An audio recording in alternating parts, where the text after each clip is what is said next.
Hello friends, आज मैं लेकर आई हूँ व्रत में खाया जाने वाला 4 अलग अलग तरह की बहुत ही टेस्टी और चटपटी रेसिपी। इसमें सबसे पहले बनाएंगे साबूदाना के पकौड़े और वड़ा, और दूसरी रेसिपी है सिंघाड़े के आटे की पूड़ी और आलू की बहुत ही चटपटी सब्जी। तीसरी रेसिपी बनाने वाली हूँ मखाना और मूंगफली का बिना चीनी वाला बहुत ही स्वादिष्ट और पौष्टिक हलवा। और लास्ट में बनाऊंगी मखाना, मूंगफली और कच्चे आलू से बना हुआ बहुत ही टेस्टी और चटपटा नाश्ता जो आप झटपट बनाकर रेडी कर सकते हैं। तो चलिए बनाना शुरू करते हैं। फ्रेंड्स, आपसे बस एक छोटी सी रिक्वेस्ट है, अगर अभी तक आपने हमारा चैनल सब्सक्राइब नहीं किया है तो प्लीज़ इसे सब्सक्राइब अवश्य कर लें, और अगर वीडियो पसंद आए तो प्लीज़ वीडियो को लाइक ज़रूर करिएगा। तो सबसे पहले बनाते हैं साबूदाना के बहुत ही कुरकुरे पकौड़े और वड़ा।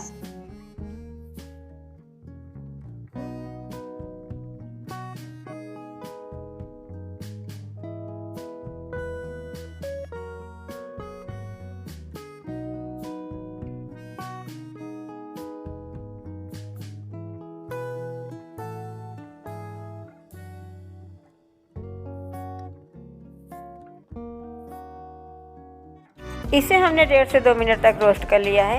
अब हम गैस बंद कर देते हैं और इसे थोड़ा सा ठंडा करेंगे और मिक्सर जार में डालेंगे और इसे बंद करके ग्राइंड कर लेंगे और इसका बिल्कुल दरदरा पाउडर बना लेंगे। मिक्सर जार को 2-3 बार रुक कर चलाएं तो आसानी से पीस जाता है। और ये देखिए, इसे हमने बिल्कुल दरदरा ग्राइंड कर लिया है। अब यहाँ पर हमने 2 कच्चा आलू लिया है, इसे हमने छीलकर पानी में डाल दिया है जिससे आलू काले न पड़े। अब इसे हम छोटे छोटे पीस में काट लेते हैं, जैसे भी टेढ़ा मेढ़ा कटे काट लें, क्योंकि अभी इसे हमें पीसना ही है। और ये देखिए, सारे आलू को हमने काट लिया है। अब इसे हम पानी में से निकालकर मिक्सर जार में डालेंगे। आलू को काटने के बाद इसे हमने 2-3 बार धोकर साफ कर लिया है जिससे इसके सारे स्टार्च निकल जाएं। अब इसे हम मिक्सर जार में डाल देते हैं। अब यहाँ पर हमने 4 हरी मिर्च को छोटे छोटे पीस में काट लिया है और 1 इंच अदरक के टुकड़े को भी पतला पतला काट लिया है।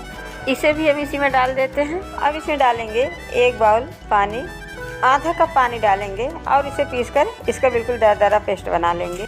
और ये देखिए, इसमें हमने 1-2 चम्मच पानी और डाल दिया और इसे बिल्कुल दरदरा पीस लिया है। इसका पेस्ट बहुत पतला ना करें, बस उतना ही पानी डालें जिससे आसानी से पीस जाए। अब इसे हम एक मिक्सिंग बाउल में निकाल लेते हैं। पीसने के बाद इसे ज़्यादा देर तक रखना नहीं है, क्योंकि इसमें हमने कच्चा आलू पीसा है तो ये काले हो जाएंगे। तो अब इसमें हम कुछ चीज़ें और ऐड कर लेते हैं जो व्रत में खाया जाता है। तो अब इसमें जाएगा ढेर सारा बारीक कटा हुआ हरा धनिया। अगर आप हरा धनिया नहीं डालना चाहते हैं तो इसमें करी लीव्स भी डाल सकते हैं, उससे भी इसका टेस्ट बहुत अच्छा आता है। और अब डालेंगे आधा छोटा चम्मच भुना हुआ जीरा का पाउडर। जीरा को भूनकर हमने उसका पाउडर बना लिया है। और 1/4 चम्मच काली मिर्च का पाउडर डालेंगे। अगर आप व्रत में काली मिर्च और जीरा नहीं खाते हैं तो उसे स्किप भी कर सकते हैं। अब इसमें डालेंगे 1 चम्मच व्रत वाला नमक यानी सेंधा नमक। अब सारे चीज़ों को अच्छे से मिक्स कर लेंगे। अगर आप इसे व्रत के लिए नहीं बना रहे हैं तो इसमें अमचूर पाउडर, चाट मसाला या फिर और भी मसाले जो भी चाहे डाल दें। इसे हमने अच्छे से मिक्स कर लिया है और अब ये हमारा पकौड़े का बैटर बनके बिल्कुल रेडी है। ना ही ज़्यादा सूखा है और ना ही ज़्यादा गीला, ये बिल्कुल परफेक्ट है। अब यहाँ पर हमने एक पैन में ऑयल गर्म होने के लिए रख दिया है और ऑयल गर्म हो रहा है। अब इसमें हम एक छोटा सा बैटर का टुकड़ा डालकर चेक कर लेते हैं कि ऑयल गर्म हुआ है कि नहीं। बबल्स आ रहे हैं, इसका मतलब तेल गर्म हो गया है और ये तैर कर ऊपर भी आ गया है, यानी तेल अब अच्छे से गर्म हो गया है। इसे हमें अच्छे गर्म तेल में ही फ्राई करना है, इसलिए इस समय गैस को बिल्कुल हाई फ्लेम पे ही रखें। अब हम इसे निकाल लेंगे और इसी में पकौड़े डालेंगे।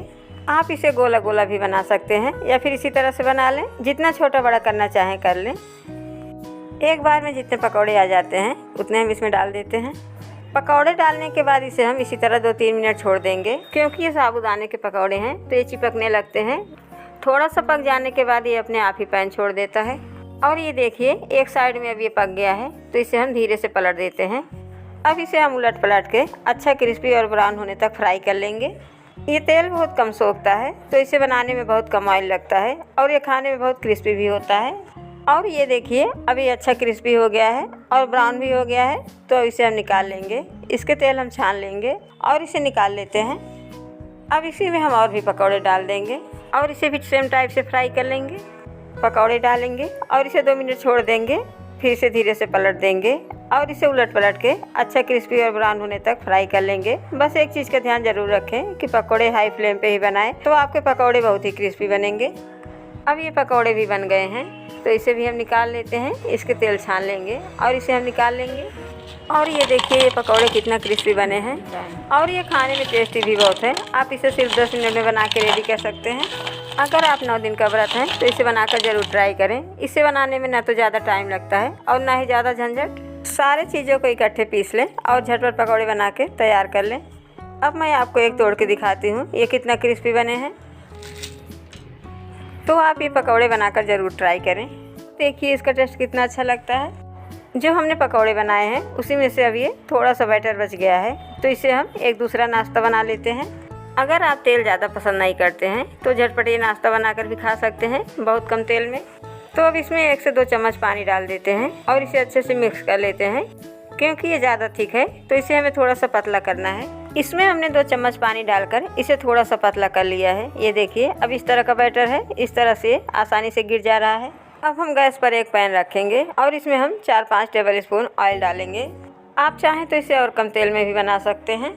अब तेल अच्छे से गर्म हो गया है तो अब हम 1 टेबल स्पून बैटर लेंगे और इसमें इस तरह से डाल देंगे और इसका छोटा छोटा बड़ा बना लेंगे। इसे थोड़ा सा फैला देते हैं और टिक्की की तरह बना लेते हैं। हम इसे सेलो फ्राई कर रहे हैं, आप चाहें तो इसे डीप फ्राई करके भी बना सकते हैं। अब इसे थोड़ा सा फैलाकर गोला कर देंगे।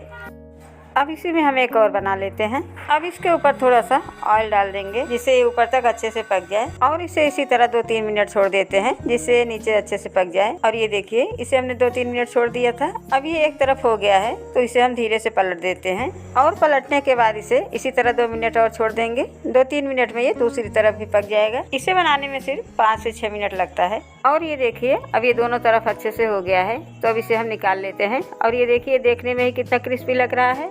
इसके हम तेल अच्छे से छान लेंगे और इसे निकाल लेंगे और इसी में हम सेम टाइप से और भी टिक्की बना लेंगे। टिक्की डाल देंगे और इसे 2 मिनट इसी तरह छोड़ देंगे और इसे धीरे से पलट लेंगे। अब इसे अच्छा क्रिस्पी और अच्छा ब्राउन होने तक फ्राई कर लेंगे। ये दोनों तरफ अच्छा ब्राउन हो गया है तो अब इसे भी हम निकाल लेते हैं और इसी तरह से और भी टिक्की बना लेते हैं। अब ये गर्मा गर्म स्नैक्स भी सर्व के लिए रेडी है। और ये देखिए ये कितना क्रिस्पी बना है। अगर आप व्रत हैं तो इसे हरी धनिया की चटनी के साथ खाएं और अगर व्रत नहीं है तो इसे टमाटो केचप के साथ खाएं तो बहुत ही टेस्टी लगेगा। अब बनाते हैं सिंघाड़े की आटे की पूड़ी और आलू की बहुत ही टेस्टी और चटपटी सब्जी। पूरी बनाने के लिए मैंने ये 3 उबला हुआ आलू लिया है। 1 बड़े साइज का है और 2 थोड़ा छोटा साइज है। तो सबसे पहले हम सारे आलूओं को ग्रेट कर लेते हैं। आप चाहें तो इसे मैश करके भी डाल सकते हैं, लेकिन अगर मैश कर रहे हैं तो इसे अच्छे से मैश कर लें जिससे इसमें ज़रा भी लम्ब ना रहे। यहाँ पर सारे आलूओं को मैंने ग्रेट कर लिया है तो अब इसमें कुछ चीज़ें ऐड कर लेते हैं। 1/2 टीस्पून सेंधा नमक डालेंगे जो व्रत में भी खाया जाता है। 1 चम्मच कूटा हुआ लाल मिर्च डालेंगे। मिर्च आप कम ज़्यादा कर लें। आप चाहें तो इसमें हरा मिर्च भी बारीक काट कर डाल सकते हैं। और 1/4 चम्मच कूटा हुआ काली मिर्च का पाउडर डालेंगे। 1/4 टीस्पून जीरा डालेंगे। अब इसमें जाएगा ढेर सारा बारीक कटा हुआ हरा धनिया। अब यहाँ पर मैंने लिया है 1 कप सिंघाड़े का आटा। इसमें से हम आधे से ज़्यादा आटा इसमें डाल देते हैं और इसे मिक्स कर लेते हैं क्योंकि हमें इतना ही आटा इसमें डालना है जितना आलू ऑब्जर्व कर ले। इसमें पानी बिल्कुल भी नहीं डालेंगे, सिर्फ आलू से ही ये आटा गूंदना है, इसलिए थोड़ा थोड़ा करके आटा इसमें डालते जाएं और मिलाते जाएं। इसे मैंने अच्छे से मिक्स कर लिया है तो अब जो आटा बचा है इसे भी हम पूरा इसमें डाल देते हैं और इसे अच्छे से गूंद लेते हैं।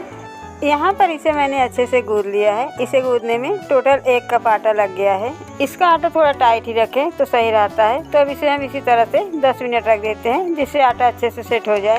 तब तक हम इसके साथ खाने के लिए सब्जी बना लेते हैं। अब गैस पर एक पैन रखेंगे और इसमें हम 2 टेबल स्पून व्रत वाला ऑयल डालेंगे। आप चाहें तो इसमें देसी घी भी डाल सकते हैं। तेल गर्म हो गया है तो अब इसमें डालेंगे 1/4 चम्मच जीरा।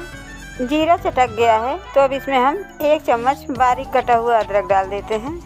यहाँ पर मैंने 2-3 हरी मिर्च को बिल्कुल बारीक काट लिया है, इसे डाल देते हैं। यहाँ पर मैंने आधा कप मूंगफली लिया है, इसे भी इसी में डाल देते हैं। जब तक अदरक और हरा मिर्च होगा उसी के साथ मूंगफली भी रोस्ट हो जाएगा। तो अब इसे हम 2-3 मिनट तक भून लेते हैं जिससे मूंगफली भी अच्छे से रोस्ट हो जाए और हरा मिर्च और अदरक भी गोल्डन ब्राउन हो जाए। इस समय गैस को लो टू मीडियम फ्लेम पर ही रखेंगे। अब मूंगफली का कलर भी चेंज हो गया है और अदरक और मिर्च भी हो गया है तो अब इसी में हम डाल देंगे आलू। यहाँ पर मैंने 4 से 5 उबले हुए आलू को थोड़ा बड़े बड़े पीस में काट लिया है तो हम सारे आलू के पीसेज इसमें डाल देंगे और इसे भी इसी के साथ 2-3 मिनट तक फ्राई कर लेंगे। जिससे आलू भी हल्का सा ब्राउन हो जाए। थोड़ी देर इसे भून लेने से इसका टेस्ट बहुत अच्छा आता है। इसे मैंने 2-3 मिनट तक भून लिया है। अब आलू का कलर थोड़ा चेंज हो गया है, तो अब इसमें हम कुछ चीज़ें ऐड कर लेते हैं। तो अब इसमें ½ टीस्पून सेंधा नमक डालेंगे, जो व्रत में खाया जाता है। अब यहाँ पर मैंने 2 बड़े साइज के टमाटर को बारीक काट लिया है, इसे डाल देते हैं। फ्राइड आलू में टमाटर अगर बाद में डालें तो टमाटर थोड़ा खड़े खड़े रहते हैं, तो ये खाने में ज़्यादा अच्छा लगता है। अब इसे 2-3 मिनट तक चलाते हुए कुक कर लेंगे, जिससे टमाटर भी थोड़ा सॉफ्ट हो जाए। इसे मैंने 2-3 मिनट तक कुक कर लिया है। अब टमाटर थोड़ा सॉफ्ट हो गया है, तो आलू को चटपटा करने के लिए इसमें हम कुछ चीज़ें और ऐड कर लेते हैं। अब ये मैंने 1/4 चम्मच काली मिर्च का पाउडर लिया है, इसे डाल देते हैं। और इसी के साथ 1/4 चम्मच भुना हुआ जीरा का पाउडर डालेंगे, इससे आलू चटपटा हो जाएगा।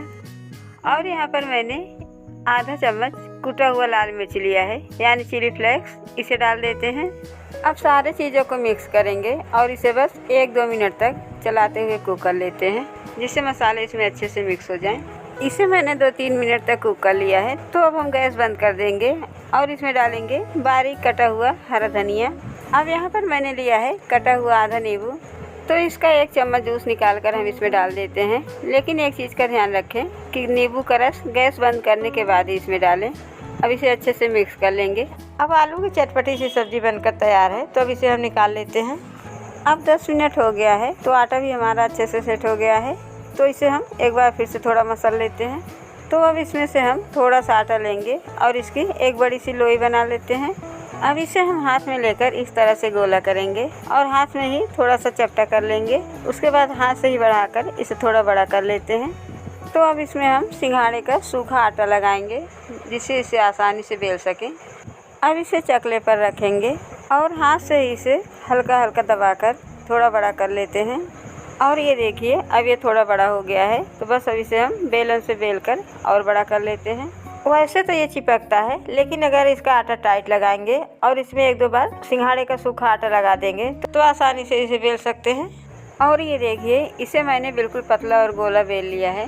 तो बस अब एक इस तरह की कटोरी लेंगे और इसे रोटी के ऊपर रखेंगे और इस तरह से कट कर लेंगे। और ये देखिए, अब ये बिल्कुल पतला और गोला पूड़ी बन गया। तो इसी तरह से हम और भी पूड़ियाँ काट लेंगे। इसे मैंने थोड़ा बड़े साइज का बनाया है। अगर आप छोटी पूड़ियाँ बनाते हैं तो एक बार में 3-4 पूड़ियाँ बनकर तैयार हो जाएंगी। और ये जो कॉर्नर बचा है, इसे फिर से आटा में डाल देंगे। अगर इस तरह से बनाने में आपको प्रॉब्लम हो तो आप थोड़ा सा आटा लें और इसका इस तरह से थोड़ा छोटा लोई बना लें और इसे चपटा कर लें। अब इसमें सूखा आटा लगाएं और इसे बेलकर बड़ा कर लें।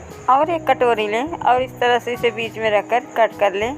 इस तरह से आप एक पूरी भी बनाकर रेडी कर सकते हैं। ये देखिए, अभी जो आटा बचा है इसे फिर से आटे में डाल देते हैं। अगर इस तरह से भी आपको बनाने में प्रॉब्लम हो रहा है तो थोड़ा सा आटा लें और इसे इस तरह से लोई बनाकर चपटा कर लें। अब एक इस तरह का रिफाइन ऑयल का पॉलीथीन ले लें, जिसमें रिफाइन ऑयल आता है। और ये देखिए, मैंने वही लिया है, इसमें ऑयल पहले से लगा हुआ है। तो अब इसके अंदर हम पूरी डाल देंगे और इसके ऊपर बेलन से बेलकर इसे बड़ा कर लेंगे। इस तरह से इसे बहुत आसानी से बेल सकते हैं, ये चिपकेगा भी नहीं और आसानी से निकल जाएगा। इसे मैंने बेलकर बड़ा कर लिया है। तो अब इसे खोलेंगे और फिर से एक कटोरी लेंगे और इसके ऊपर बीच में रख देंगे और इसे पूरी की तरह काट लेंगे। और ये देखिए, अब ये पूरी आसानी से बनकर रेडी हो गया और चिपकेगा भी नहीं। तो इसी तरह से हम और भी पूरियाँ बनाकर रेडी कर लेते हैं। अब ये हमारा इतना पूरी बनके रेडी हो गया है। ये देखिए, बिल्कुल पतला और गोला। तो अब इसे हम फ्राई कर लेते हैं। यहाँ पर मैंने एक पैन में ऑयल गर्म होने के लिए रख दिया है और तेल अच्छे से गर्म हो गया है। तो अब इसमें हम एक छोटा सा आटे का टुकड़ा डाल देते हैं और इसे फ्राई करके निकाल लेंगे। तब तक तेल अच्छे से गर्म हो जाएगा। अब इसमें एक पूरी डाल देते हैं और इसके ऊपर पलटा से इस तरह से हल्का सा प्रेस करेंगे। और ये देखिए, ये कितना अच्छे से फूल रहा है। और ये देखिए, ये अच्छे से फूल रहा है। अब इसे हम पलट देते हैं। इसे हमें ज़्यादा उलटना पलटना नहीं है, बस एक बार पलट लें और अच्छा ब्राउन होने तक इसे सेक लें। उसके बाद निकाल लें। अब इसी में हम दूसरी पूरी भी डाल देते हैं। अब ये हो गया है, तो इसे निकाल लेते हैं और दूसरा पूरी भी हम पलट देते हैं। अब ये भी अच्छे से फूल गया है, तो अब इसे भी गोल्डन ब्राउन होने तक फ्राई कर लेते हैं। और ये देखिए, अब ये हो गया है, तो इसे भी हम निकाल लेते हैं। ये सिंघाड़े के आटे की पूरी है, तो इसे गोल्डन ब्राउन होने तक सेकें, तो ये खाने में ज़्यादा अच्छा लगता है। तो अब ये देखिए, अब ये हो गया है, तो इसे भी हम निकाल लेते हैं और इसी में इसी तरह से और भी पूरियाँ डालकर फ्राई कर लेते हैं। अब गर्मा गर्म व्रत वाली आलू की चटपटी सब्जी और फूली फूली सिंघाड़े की आटे की पूड़ी सर्व के लिए रेडी है। इसी के साथ मैंने एक बाउल में मखाने और मूंगफली का हलवा भी रखा हुआ है। इसका भी वीडियो मैंने डाला है। ये बहुत ही टेस्टी बना है। आप इसे व्रत में बनाकर खाएं और कमेंट करके ज़रूर बताइएगा कि आपने इसे कैसे बनाया और ये आपको खाने में कैसा लगा। और अब बनाते हैं मखान और मूंगफली का बहुत ही टेस्टी और पौष्टिक हलवा। इसके लिए सबसे पहले गैस पर एक पैन रखेंगे और इसमें हम 2 कप मखाना डालेंगे। वेट में ये 100 ग्राम के करीब है। तो सबसे पहले इसे हम रोस्ट कर लेते हैं। इसे हमें तब तक भूनना है जब तक ये अच्छा क्रिस्पी ना हो जाए। तो इसे भूनने में 3 से 4 मिनट लग जाता है। गैस को लो टू मीडियम फ्लेम पर रखें और बस इसे 3 से 4 मिनट तक रोस्ट कर लें। यहाँ पर इसे मैंने 4 से 5 मिनट तक रोस्ट कर लिया है और ये देखिए अभी अच्छा क्रिस्पी हो गया है। इस तरह से तोड़ने से ये आसानी से टूट जा रहा है। तो बस अब गैस बंद कर देते हैं और इसे हम निकाल कर ठंडा होने के लिए रख देते हैं। तो अब इसे एक प्लेट में निकाल कर फैला देते हैं और इसे ठंडा होने देते हैं। अब फिर से पैन को गैस पर रखेंगे और इसी में हम आधा कप मूँगफली डालेंगे और इसे भी 4-5 मिनट तक रोस्ट कर लेंगे। अगर इसे भूनना नहीं चाहते हैं तो आप मूंगफली को आधे घंटे भिगा कर रख दें। उसके बाद उसे पीस कर भी उसका हलवा बना सकते हैं। इसे मैंने 4 से 5 मिनट भून लिया है। अब मूंगफली हो गया है, इसके छिलके निकल रहे हैं। तो अब हम गैस बंद कर देते हैं और इसे भी निकाल कर ठंडा होने के लिए रख देते हैं। अब एक मिक्सर जार लेंगे और इसमें हम सारे मखाने डाल देते हैं। मखाना अच्छे से ठंडा हो गया है। इसे डालने के बाद इसे बंद करेंगे और इसे पीसकर इसका बिल्कुल महीन पाउडर बना लेते हैं। अब यहाँ पर मखाने को ग्राइंड करके मैंने इसका बिल्कुल महीन पाउडर बना लिया है। ये थोड़ा सा दरदरा भी रहेगा तो कोई बात नहीं, हलवा बनाते समय सॉफ्ट हो जाएगा। तो अब इसे हम एक प्लेट में निकाल लेते हैं। ये देखिए इसका बिल्कुल महीन पाउडर बना है। अब यहाँ पर मूंगफली को भी मैंने ठंडा करके इसके सारे छिलके निकाल दिए हैं। तो अब इसे भी हम ग्राइंडर जार में डाल देते हैं। आप चाहें तो इसे छिलके सहित भी पीस सकते हैं। अब जार को बंद करेंगे और ग्राइंड करके इसका बिल्कुल महीन पाउडर बना लेते हैं। अब यहाँ पर मैंने मूंगफली को भी ग्राइंड कर लिया है और इसका बिल्कुल महीन पाउडर बना लिया है। तो अब इसे भी निकाल लेते हैं। जिसमें मैंने मखाने का पाउडर रखा है उसी में मूंगफली का पाउडर भी निकाल लेंगे, क्योंकि हमें दोनों को साथ ही यूज करना है। अब इसे हम थोड़ा सा मिक्स कर लेते हैं। अब यहाँ पर मैंने 1 कप के करीब गुड़ लिया है। इसे मैंने छोटे छोटे पीस में तोड़ लिया है जिससे जल्दी मेल्ट हो जाए। तो सबसे पहले इसे हम एक बाउल में डाल देते हैं। सारे गुड़ हम इसमें डाल देंगे। गुड़ आप कम ज़्यादा भी कर सकते हैं जितना मीठा करना चाहें। आप चाहें तो गुड़ का पाउडर भी यूज कर सकते हैं। अब इसमें हम 1/4 कप पानी डालेंगे और अब इसे अच्छे से मिक्स कर लेंगे। इसे 2-3 मिनट तक इसी तरह से चलाते हुए मिला लें तो ये अच्छे से मेल्ट हो जाएगा। इसे मैंने 2-3 मिनट तक चलाते हुए मिक्स कर लिया है और ये देखिए अब गुड़ अच्छे से मेल्ट हो गया है। तो अब इसे इसी तरह से रख देते हैं और हलवा बनाना शुरू करते हैं। अब गैस पर एक पैन रखेंगे और इसमें 1/4 कप देसी घी डालेंगे। अगर आप व्रत नहीं है तो इसे रिफाइंड ऑयल में भी बना सकते हैं, लेकिन घी डालने से इसका टेस्ट बहुत अच्छा आता है। अब घी को अच्छे से मेल्ट होने देते हैं।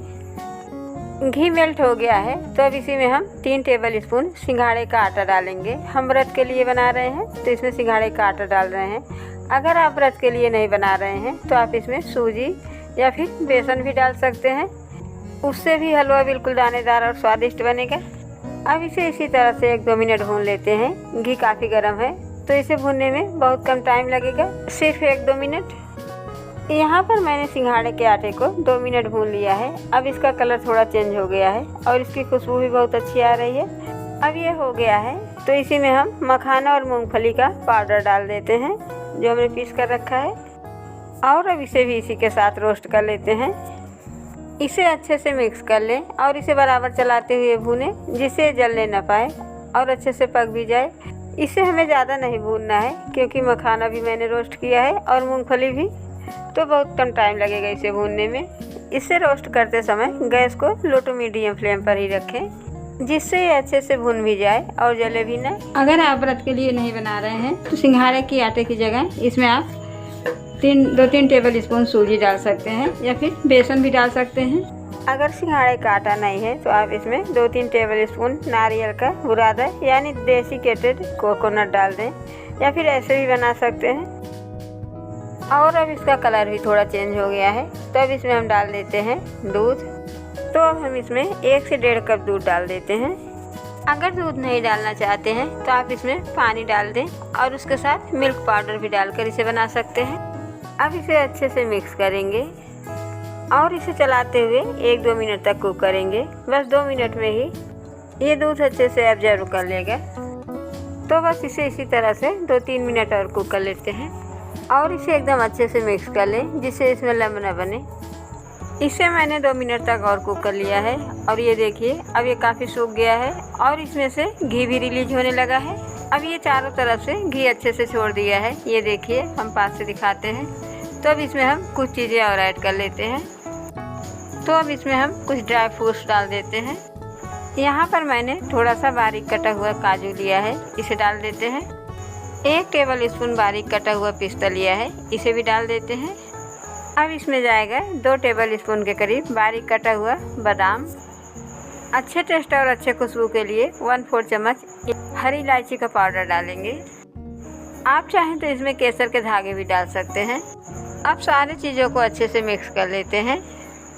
मैंने इसमें ड्राई फ्रूट्स ऐसे ही डाले हैं, आप चाहें तो ड्राई फ्रूट्स को भूनकर भी डाल सकते हैं। भूनकर डालने से इसका टेस्ट और अच्छा आएगा। अब ये अच्छे से सूख गया है तो अब इसमें हम डालेंगे गुड़ का सिरप जो मैंने बना कर रखा था। लेकिन इसे ऐसे नहीं डालेंगे, इसे थोड़ा सा छान कर इसमें डालेंगे क्योंकि गुड़ में कुछ ना कुछ नीचे रह ही जाता है, तो इसे थोड़ा छान कर डालें तो सही रहेगा। अब इसे अच्छे से मिक्स कर लेते हैं। अब कुछ ज़्यादा नहीं करना है, बस इसे चलाते रहना है और अच्छे से मिक्स करते जाना है। तो बस इसी तरह से मिलाते हुए कुक कर लेंगे। आप इसी तरह से मखाने का बर्फ़ी भी बना सकते हैं, लेकिन इसमें गुड़ थोड़ा और डाल दें और इसे थोड़ा और सुखा दें। उसके बाद इसे जमा दें तो फिर आपका मखाने का बर्फ़ी भी बनकर तैयार हो जाएगा। अब इसे मैंने अच्छे से मिक्स कर लिया है, लेकिन अभी इसमें गुड़ थोड़ा हमें कम लग रहा है, तो इसमें थोड़ा सा गुड़ का सिरप और डाल देते हैं बचा हुआ है और इसे अच्छे से मिक्स कर लेते हैं और इसे थोड़ा सा सुखा लेते हैं। इसे मैंने 2 मिनट और कुक कर लिया है और ये देखिए अब ये थोड़ा सूख गया है और हलवा हमारा बनके बिल्कुल रेडी भी हो गया है। तो अब हम गैस बंद कर देते हैं और इसे हम निकाल लेते हैं। अब ये हमारा गर्मा गर्म मखाने का हलवा सर्व के लिए रेडी है। ये बहुत ही टेस्टी बना है, आप इसे एक बार ज़रूर बनाकर ट्राई करें। आप इसे व्रत में भी खा सकते हैं और बिना व्रत के भी इसे बनाकर खा सकते हैं क्योंकि ये बहुत ही टेस्टी और पौष्टिक होता है। तो आप इसे जब चाहे बनाकर खा सकते हैं। आप इसे बनाकर खाएं और कमेंट करके ज़रूर बताइएगा कि आपने इसे कैसे बनाया और ये आपको खाने में कैसा लगा। अगर वीडियो पसंद आए तो प्लीज़ वीडियो को लाइक और चैनल को सब्सक्राइब ज़रूर करिएगा। वीडियो को एंड तक देखने के लिए थैंक यू। और अगली रेसिपी है साबूदाना और कच्चे आलू का बड़ा। नाश्ता बनाने के लिए सबसे पहले हम गैस पे एक पैन रखेंगे और इसमें हम 1 बाउल यानी 1 कप साबूदाना डालेंगे। बस इसे थोड़ा सा रोस्ट कर लेंगे जिससे ये थोड़ा क्रिस्पी हो जाए और आसानी से पीस जाए। अगर इसे ऐसे कच्चे ही पीसेंगे तो इसे पीसने में प्रॉब्लम होती है, तो इसे थोड़ा सा भून लें तो ये आसानी से पीस जाएगा और इसका पाउडर बन जाएगा। इसे हमने 2-3 मिनट तक रोस्ट कर लिया है। अब ये थोड़ा सा क्रिस्पी हो गया है तो अब हम गैस बंद कर देते हैं और इसे हम निकाल कर थोड़ी देर ठंडा होने देते हैं। अब साबूदाना ठंडा हो गया है तो इसे हम मिक्सर जार में डालेंगे और इसे बंद करके इसे पीसकर इसका बिल्कुल महीन पाउडर बना लेंगे। जितना ज़्यादा महीन पीस जाए उतना ही महीन इसे पीस लें। अब गैस पर फिर से पैन रखेंगे और इसमें हम 1 बाउल मूंगफली डालेंगे। जितना हमने साबूदाना लिया था उतना ही हम मूंगफली भी लेंगे और इसे भी थोड़ी देर रोस्ट कर लेते हैं। यहाँ पर मूंगफली को भी हमने 4-5 मिनट तक भून लिया है और ये देखिए अब ये फट रहा है और अच्छा क्रिस्पी भी हो गया है और इसके छिलके आसानी से निकल जा रहे हैं। तो अब हम गैस बंद कर देंगे और इसे हम ठंडा कर लेते हैं। अब यहाँ पर साबूदाना को हमने बिल्कुल महीन पीस लिया है, ये देखिए, और इसका पाउडर बना लिया है। अब ये थोड़ा हमें दरदरा लग रहा है तो इसे हम छान लेते हैं। अगर आपका साबूदाना बिल्कुल महीन हो तो बिना छाने भी इसे बना सकते हैं। तो अब इसे हम एक छन्नी में डालेंगे और इसे छान कर इसके पाउडर अलग कर लेंगे। और ये देखिए अब ये थोड़े से मोटे कड़ बचे हैं तो इसे हम अलग रख देते हैं, बाद में इसे फिर से पीस लेंगे। और ये देखिए मैंने साबूदाना का एकदम महीन पाउडर बना लिया है। इसी तरह से आप इकट्ठे साबूदाना के पाउडर बना के एयर टाइट कंटेनर में डाल के रख दें। इसे 9-10 दिन तक आसानी से यूज़ कर सकते हैं, पूरे नवरात्र। अब इसी मिक्सर जार में हम मूंगफली भी डाल देते हैं। ठंडा हो गया है, इसे हम छिलके सही से पीस रहे हैं क्योंकि हमने व्हाइट वाला मूंगफली लिया है। एक लाल कलर का मूंगफली आता है, अगर उसे ले तो उसके छिलके चाहे तो निकाल दें, लेकिन इसके छिलके भी बहुत पौष्टिक होते हैं। तो अब इसे भी बंद करके हम पीस कर इसका पाउडर बना लेते हैं। साबूदाना और मूंगफली को हमने कपड़े से अच्छे से पोंछ कर यूज किया है। और ये देखिए मूंगफली को भी हमने पीस कर इसका पाउडर बना लिया है, बिल्कुल महीन। अब इसे भी हम निकाल लेते हैं। इसी तरह से मूंगफली और साबूदाना के आप पाउडर बनाकर रख दें तो आप इसे व्रत में कई तरह की रेसिपी बनाकर खा सकते हैं। चिल्ला, पकौड़े, बहुत सारी रेसिपी। यहाँ पर हमने 3 मीडियम साइज का कच्चा आलू लिया है। इसे छीलकर हमने इसके छिलके निकाल दिए हैं और इसे पानी में रख दिया है जिससे आलू काले न पड़े। और ये हमने एक बाउल में पानी लिया है। तो सबसे पहले इसमें हम आलू को ग्रेट कर लेते हैं। इसके लिए हमने बड़े दाने का ग्रेटर लिया है। ये छोटा वाला भी है लेकिन इसे ग्रेट नहीं करेंगे, बड़े दाने के ग्रेटर से इसे ग्रेट करेंगे जिससे इसके लच्छे मोटे मोटे निकले। थोड़ा मोटे मोटे लच्छे रहते हैं तो बड़ा खाते समय ये बहुत ही अच्छे लगते हैं। तो हम सारे आलू को ग्रेट कर लेते हैं और ये देखिए सारे आलू को हमने ग्रेट करके इसे पानी में डाला हुआ है। अब इसे 2-3 बार अच्छे से धोकर साफ कर लेंगे जिससे आलू के सारे स्टार्च निकल जाए। इसे हमने 2-3 बार अच्छे से धोकर साफ कर लिया है। अब हम इसके सारे पानी निकाल देंगे। इसमें जरा सा भी पानी नहीं रहना चाहिए। इसे इस तरह से दबा दबा कर इसके सारे पानी निकाल दें, क्योंकि अगर इसमें पानी रहेगा तो ये गीला हो जाएगा तो फिर बड़ा बनाने में प्रॉब्लम होगी। आप इसे छन्नी में रख कर भी छान सकते हैं, लेकिन इस तरह से निकालने से सारे पानी इसके निकल जाते हैं तो सही रहता है। और छन्नी में रखने से पानी सही से निकल नहीं पाता है। हमने इसके सारे पानी निकाल दिए हैं। अब ये हमने एक बाउल ग्रेट किया हुआ गाजर लिया है, इसे हम इसमें डाल देते हैं। 2-3 बड़े साइज के गाजर को हमने कद्दूकस कर लिया है। गाजर व्रत में खाया जाता है तो अगर है तो जरूर डालें। और ये हमने 2 मीडियम साइज के टमाटर को बारीक काट लिया है, इसे डालेंगे। इसे मैं थोड़ा ज्यादा मात्रा में बना रही हूँ क्योंकि मैं भी 9 दिन का व्रत हूँ और घर में सभी लोग इसे बहुत पसंद करते हैं। आप चाहे तो इसे एक आलू से भी बना सकते हैं। 2 से 3 बारीक कटा हुआ हरा मिर्च डालेंगे और अब इसमें जाएगा ढेर सारा बारीक कटा हुआ हरा धनिया। अब इसमें डालेंगे आधा चम्मच भुना हुआ जीरा का पाउडर। व्रत में जीरा खाया जाता है, अगर आप नहीं खाते हैं तो इसे स्किप भी कर सकते हैं। आधा चम्मच कुटा हुआ लाल मिर्च डालेंगे, इसे व्रत के लिए बना रही हूँ तो इसे हमने घर में ही कूटा है। अब इसमें जाएगा व्रत वाला नमक, यानी 1 चम्मच इसमें हम सेंधा नमक डालेंगे। अगर आप व्रत में काली मिर्च खाते हैं तो इसमें काली मिर्च का पाउडर भी डाल सकते हैं। अगर और चटपटा करना चाहते हैं तो इसमें आधे नींबू का रस भी डाल सकते हैं। और अगर इसे व्रत के लिए नहीं बना रहे हैं तो आप इसमें चाट मसाला या फिर अमचूर पाउडर भी डाल सकते हैं तो ये और भी चटपटा बनेगा। अब यहाँ पर हमने लिया है साबूदाना का पाउडर जो हमने बनाया था, इसे हम 5 टेबल स्पून इसमें डालेंगे। अगर आप कम आलू को बना रहे हैं तो कम ही डालें। ये इतना क्रिस्पी और टेस्टी बनता है कि आप इसे बिना व्रत के भी बनाकर खा सकते हैं। और ये हमने लिया है मूंगफली का पाउडर जो हमने पीसा था, इसे भी हम 5 टेबल स्पून इसमें डाल देते हैं। इससे इसका टेस्ट बहुत ही अच्छा आता है। इसमें हमने सारी चीजें पौष्टिक ही डाली हैं। अब हम सारी चीज़ों को अच्छे से मिक्स करेंगे। अभी इसमें पानी नहीं डालेंगे और इसे हाथ से दबा दबा कर अच्छे से मिक्स कर लेंगे, क्योंकि आलू में पानी रहता है तो पहले इसे ऐसे ही मिक्स कर लेते हैं। और अगर ज़रूरत पड़ी तो बस 1-2 टीस्पून ही पानी इसमें डालेंगे। इसे आटे की तरह थोड़ा दबा दबा कर मिक्स करें तो ये अच्छे से मिक्स हो जाएगा। इसे हमने अच्छे से मिक्स कर लिया है, लेकिन अभी ये थोड़ा सूखा लग रहा है तो इसमें हम 1 से 2 चम्मच पानी और डाल देते हैं और इसे एक बार और मिक्स कर लेते हैं। और ये देखिए इस तरह का बैटर है, ये इस तरह से बच जाना चाहिए जिससे इसकी टिक्की बनाएं तो आसानी से बन जाए। अब इसे हम गोला करके इसका टिक्की बना लेते हैं। आप चाहें तो इसे बिल्कुल चिकना बना सकते हैं, लेकिन इसे थोड़ा सा इस तरह से बनाएं जिससे इसके लच्छे निकले रहें तो देखने में और खाने में भी अच्छा लगता है। और ये देखिए अब टिक्की बन के रेडी हो गया तो इसे हम रख देते हैं। और इसी तरह से हम और भी टिक्की बना लेते हैं। इसे हम ज़्यादा चिकना नहीं करेंगे, इसी तरह से बनाएंगे जिससे इसके एक एक लच्छे दिखते रहें तो देखने में अच्छा लगता है। इसी तरह से हम और भी टिक्की बना लेते हैं। और ये देखिए हमने 5 बड़ा बना के रेडी कर लिया है। अब इसे हम फ्राई कर लेते हैं। अब यहाँ पर हमने एक पैन में 4 से 5 टेबल स्पून घी डाला हुआ है और घी अच्छे से मेल्ट हो गया है। इसे हम व्रत के लिए बना रहे हैं तो इसमें हमने घी डाला है। आप अगर व्रत के लिए नहीं बना रहे हैं तो इसे ऑयल से भी बना सकते हैं। और घी अच्छे से गर्म हो गया है तो अब इसमें हम एक एक टिक्की डालेंगे। इसे हम सेलो फ्राई करेंगे। आप चाहें तो इसे डीप फ्राई भी कर सकते हैं। इसमें ज़्यादा ऑयल नहीं डालना है क्योंकि ये ऑयल बहुत कम सोखता है। आप इसे कम ऑयल में भी बना सकते हैं। इसमें हमने 4 बड़ा डाल दिया है। अब इसे हम 2 मिनट ढक देते हैं जिससे अच्छे से पक जाए, क्योंकि इसमें हमने सारे इंग्रेडिएंट्स कच्चे ही यूज किए हैं। और गैस को हम लो टू मीडियम फ्लेम पे ही रखेंगे जिससे ये धीरे धीरे अच्छे से पक जाए। इसे हमने ढक के 2 मिनट छोड़ दिया था। अब इसे हम चेक कर लेते हैं और ये देखिए अभी अच्छे से पक गया है और नीचे से ये पैन भी छोड़ दिया है। तो हम एक एक टिक्की धीरे से पलट देते हैं इस तरह से। और ये देखिए अच्छे से पक गया है। अब इसे हम फिर से ढक देते हैं और 1-2 मिनट छोड़ देते हैं। आप इसे बिना ढके भी पका सकते हैं, लेकिन थोड़ा सा ढक देने से ये अंदर तक अच्छे से पक जाता है। इसे हमने ढक के 2 मिनट छोड़ दिया था। अब इसे हम फिर से चेक कर लेते हैं और ये देखिए अब दूसरी तरफ भी ये अच्छे से पक गया है और अच्छा ब्राउन हो गया है। अब इसे हम उलट पलट के थोड़ा और ब्राउन कर लेते हैं, जिससे थोड़ा और क्रिस्पी हो जाए। अब ये दोनों तरफ अच्छे से पक गया है, तो अब इसे हम निकाल लेते हैं। इसके तेल हम छान लेंगे और इसे निकाल लेंगे। और ये देखिए, ये देखने से ही कितना क्रिस्पी लग रहा है। तो हम इसे निकाल लेते हैं और इसी में हम और भी बड़े फ्राई कर लेते हैं। हम इसमें और भी बड़े डाल देते हैं और 2 मिनट इसी तरह छोड़ देते हैं। अब इसे धीरे से पलट देते हैं और इसे अच्छा क्रिस्पी और अच्छा ब्राउन होने तक फ्राई कर लेते हैं।